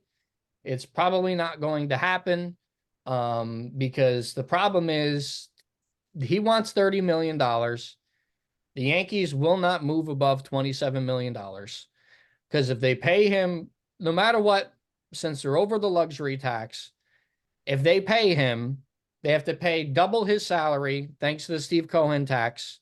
And if they sign him to a contract with opt-outs, then you will lose draft picks and prospects due to the opt-outs. It's all these new rules to not have the owners try to spend as much money because Steve Cohen decided to buy the Mets and spend all his money on 2 40-year-old pitchers. So that's my little parting shot right there. Yeah, well, you know what? My parting shot to baseball is make up your mind. You either want it to be a capless sport, completely free market, or you don't. So Now you have a problem with billionaires, which by the way, there are about to be a lot more billionaires in the world. Now you got a problem with billionaires owning the team and spending money on their team. Get the fuck out of here. I'm sorry. That kind of shit pisses me off. And I just think it's bullshit. And it's like The fact that it's they like made those Bush League. rules It's is like Bush League shit, man. Honestly, like keep your freaking rules the way that they were. Don't just change them because one guy comes in. If you're afraid of it, then you know what? Start spending more of your own money or sell Step your up team. the plate. Exactly. Sell your damn team if you can't spend the money. yeah. The fact that they made all these rules just because of Steve Cohen is just so fucking stupid. It's It's so stupid, and it's ridiculous. not Steve Cohen's fault. He's a Mets fan. He wants to own his team. He's a billionaire. He has every right. You know, if you were a billionaire or I was a billionaire, we'd do the same shit. So Spend I'm the not about to hate on Steve Cohen. fucking- Get the fuck out of here. Boom. Horrendous. Horrendous. So Blake Snell is probably going to end up on the Giants or the Angels at $30 million a year with 3 opt-outs. Like, You know what? Go to the fucking Angels, really. Just go to the Angels. Have fun. Yeah. Have fun going to the Angels. Oh, that makes me, I'm just sick, man. it makes Like no we needed a closer, we needed a starter. All of that is gone now. It just seems like it's all out the fucking window. So we're gonna have this great offense this year. I can see it. We're gonna win 100 games.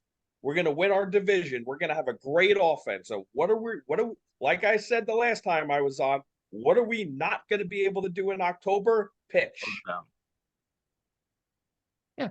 That's why my expectations are tempered because we've seen the same story every single year. And honestly, we'll So- be lucky to win 100 games, even with a great offense. Like, Yeah, because Baltimore's really good. 96 wins. You heard it first last week. 96 in the wild card. I hope. Hey, yeah, please just at least make the playoffs, please. Like, give me something to watch, you know, after a shitty Sunday of watching my football team play. Give me something to look forward to, please. 96 wins in a wild card appearance is what the highest payroll in all of sports is. It's really good. What a fucking joke. Yeah, well, allocate your money better. Right now, you're paying a guy who doesn't. Well, he lost all this weight, so he better play this year. And you all know who I'm talking about, Stanton. So They had him in the that's field where a lot today. of the money is. They had him in the field today. They want him to play the field at least once a week this upcoming year. Well, Because they want to do a lot of platooning. They want to keep a lot of the guys fresh in the outfield. I saw that there's talks that he's going to play center field a few games. There's no fucking way that Giancarlo Stanton is going to play center field for the fucking New York Yankees. I got to tell you what, if there's any truth to that, and he does play center field, Aaron Boone needs to be fired on the spot. that might not even be Aaron Boone. I don't know who that is, but everybody needs to get the hell out. If Giancarlo Stanton plays center field at all this year, everybody needs to get the fuck out. Yeah. Listen, No. everyone's No. allowed to be excited. I know Pete's excited. I know John's excited. But Fucking right, I'm excited. New York Yankees baseball. We're going to win it this year. Come on. Everyone pep the fuck up. I need to see it. They've been frauds for 6 years. Pete, you're asking somebody who has just seen nothing but fucking dog shit from all of my teams for the better part of 15 years now. You want me to just all of a sudden be like this glass half, full type guy? No, I not do. with my This team. is my call to action. Not do you with my remember team. 2009? Do you remember what it felt like when they fucking won the World Series? Yeah. Do you remember that feeling? Yeah, All right. I do. Yeah. And I remember the feeling that I had going into that year when we acquired CC Sabathia, right? And then And then going into the postseason, A-Rod started freaking raking. And then when he started, hey, Stanton could be the A-Rod. This could be it. All it takes is to get hot at the right time. We're gonna make the playoffs. As long as he's not playing center field. Yeah, he's not. All right. We just compared. We just compared Stanton to fucking A-Rod in 09. I'm gonna vomit all over my desk. What are we doing? Zach, you're a little too young to understand this, maybe. But back in 2009, A-Rod wasn't really at the top of his game, and A-Rod was a liability. You know what fixed it? You know what fixed it? Steroids.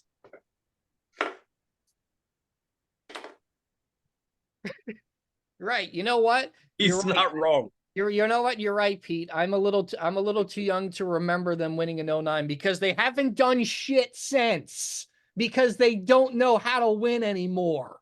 Okay? So how am I supposed to be? I mean, listen, I'm just talking from a place of experience, because if you put me on the Yankees right now, I would be suspended faster than you could blink, right? My piss is so hot, it'll melt a nuclear reactor. All I'm saying is, you're not going to see me out there playing center field for the fucking Yankees because some things just don't make sense. You don't have that sense. That's what's keeping you from playing center field for the Yankees. What's that? The lack of talent. Not the fact that you fucking piss and melt a plastic cup. He may have a point there, but it's a valid point. I'm just making lockdown defense playing basketball. Listen, in 09, Pete, to your point, okay, not only did we have A-Rod, CC, it was it was a masterclass. We signed Teixeira, we signed AJ Burnett, we got Swisher. We did make moves, correct. I mean, what do? We got Soto, right? That was number one on our list, right? Hey, Pete, you know who we had in 09? One guy, let's not forget about. We had Mariano Rivera. Well, Yankees could sign a closer again. But if you look at the comparison between Josh Hader and Clay Holmes' stats, Clay Holmes was better last year. Was he? Yes. That gets lost on a lot of people. How many innings? All right. So what's the inning comparison that we're looking? Because Holmes was a setup guy. Holmes is naturally a setup guy that we turned into a closer. And that's what he's been the last 2 years. As the setup guy, he potentially threw more innings. Well, he's been the primary closer for the last 2 seasons. He was originally a setup guy in their rotation, in the bullpen. They got rid of him. They fucking meltdown, and then they had to put him in. All right. I'm genuinely curious about that. Okay, sell me on Clay Holmes being a top end closer. Sell me on it. I'm here for it. The problem is he's so streaky. Like there'll be a couple months where he literally looks like the best pitcher in baseball. Like, because for 2 or 3 months last season, he had like a .69 ERA. He was unhittable. He was unhittable. Yes. And then like there were 2-3 months where his ERA was a fucking 8. Like there's just no in between. So you can't trust him. It's hard to trust. Yeah, that's my problem. I can't trust him. All right. So let's say let's give him the benefit of the doubt. He's the closer and he's going to pitch well. Who's the setup man? They don't have him. If he's healthy, you got to think Johnny Loizaga. I do like Loizaga. I don't. Or you got Canely too. The Yankees bullpen has never been an issue. It's never an issue. Canely has a tough time staying healthy, man. It's not that I mind him. It's that I hope I'm wrong. I hope I'm wrong about all of it. But this is the first year really going in that I'm thinking like the bullpen is a lot weaker than everybody thinks it is. I might be out of my mind. every year I think, oh man, we should really bolster the bullpen. But then it's just like it works itself out. I don't know how it does it, but it's like it works itself out. I'm And I trying to mean, pull up some stats here too, Pete, but the internet's not really working with me. yeah, I'm having difficulties here. Whatever.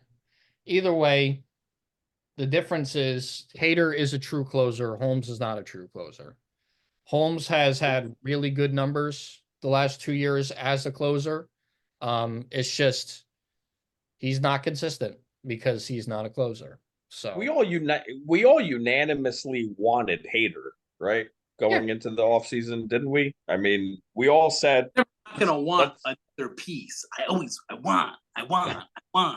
well, because But- you should want because the but the Yankees should be point- getting every single player. the point with really wanting him is settle the closer's position. Settle it. Let there not be a question about who the closer is. Let Clay Holmes stay in an eighth inning role and dominate in the eighth inning. Why? I mean, we could use that too. That's still a valuable spot. And, listen, I mean, the starting rotation, we are banking on a lot of guys coming back from injury and performing at a high level. So A lot of what ifs. a lot of what ifs. There aren't the only certainty that we have in that rotation, and I'm knocking on wood as I say this, is Garrett Cole. Outside of Garrett Cole, there is no certainty that I can see in that rotation. Everything else is a question mark. Yeah. I'm wrong, right or wrong? Not That's wrong. why I'm not overly confident about them making a deep playoff run. Like, yeah, great. I'm so glad we have Juan Soto to hit home runs and distract us from the real problem.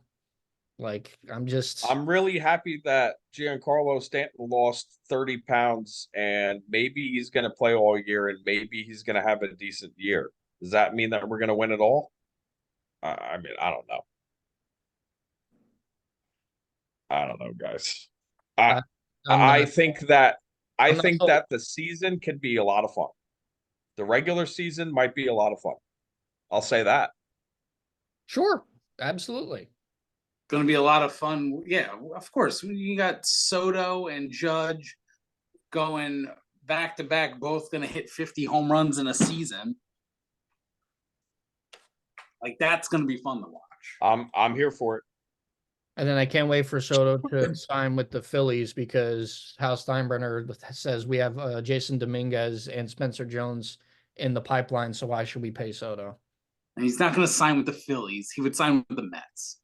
Yeah, or he would sign. Yeah, that's a lot better.